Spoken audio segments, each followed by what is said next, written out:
দক্ষিণবঙ্গ জুড়ে এখন তাপমাত্রা ঊর্ধ্বমুখী। বুধবার কলকাতার সর্বোচ্চ তাপমাত্রা 30 ডিগ্রি সেলসিয়াসের উপর ছিল। পুরুলিয়া জেলায় পারদ ছাড়িয়ে গিয়েছে 32 ডিগ্রি সেলসিয়াস। আবহাওয়া অফিস জানিয়েছে 24শে ফেব্রুয়ারি পর্যন্ত দক্ষিণবঙ্গের সব জেলায় আবহাওয়া শুষ্ক থাকবে। আগামী 4 দিনে কলকাতা, হুগলি, উত্তর ও দক্ষিণ 24 পরগনা, পূর্ব পশ্চিম মেদিনীপুর, ঝাড়গ্রাম, পুরুলিয়া, বাঁকুড়া, পূর্ব ও পশ্চিম বর্ধমান, বীরভূম, মুর্শিদাবাদ ও নদিয়ার সর্বনিম্ন তাপমাত্রা ধাপে ধাপে 2 থেকে 3 ডিগ্রি বাড়তে পারে। শুক্রবার থেকে রবিবারের মধ্যে কলকাতা ও সংলগ্ন এলাকায় তাপমাত্রা থাকবে 18 থেকে 20 ডিগ্রি সেলসিয়াসের মধ্যে। উপকূলবর্তী জেলাগুলিতে তাপমাত্রা 17 থেকে 19 ডিগ্রি সেলসিয়াসের মধ্যে থাকবে। পশ্চিমের জেলাগুলিতে পারদ থাকবে 15 থেকে 18 ডিগ্রি সেলসিয়াসে। সকালের দিকে দক্ষিণবঙ্গের কয়েকটি জেলায় হালকা কুয়াশার সম্ভাবনা রয়েছে।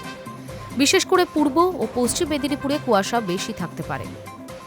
বুধবার কলকাতার সর্বোচ্চ তাপমাত্রা ছিল 30.4 ডিগ্রি সেলসিয়াস, যা স্বাভাবিকের থেকে 0.4 ডিগ্রি সেলসিয়াস বেশি। সর্বনিম্ন তাপমাত্রা ছিল 17.4 ডিগ্রি সেলসিয়াস, যা স্বাভাবিকের তুলনায় 1.3 ডিগ্রি কম।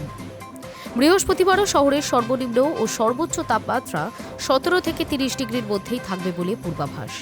দিনের বেলায় রোদের তেজ বাড়লেও আপাতত বৃষ্টির সম্ভাবনা নেই। উত্তরবঙ্গেও গরমের প্রভাব স্পষ্ট।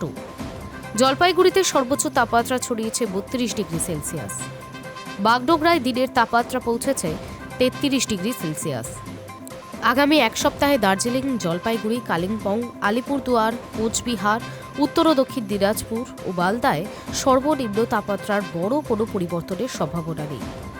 কয়েকটি জেলায় সকালে কুয়াশা থাকতে পারে, তবে বেলা বাড়লে আকাশ পরিষ্কার হয়ে যাবে।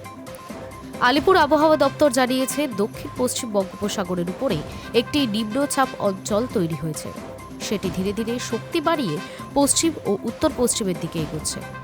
তবে এই নিম্নচাপের প্রভাব রাজ্যে আবহাওয়ার উপর কতটা পড়বে তা এখনও স্পষ্ট নয়।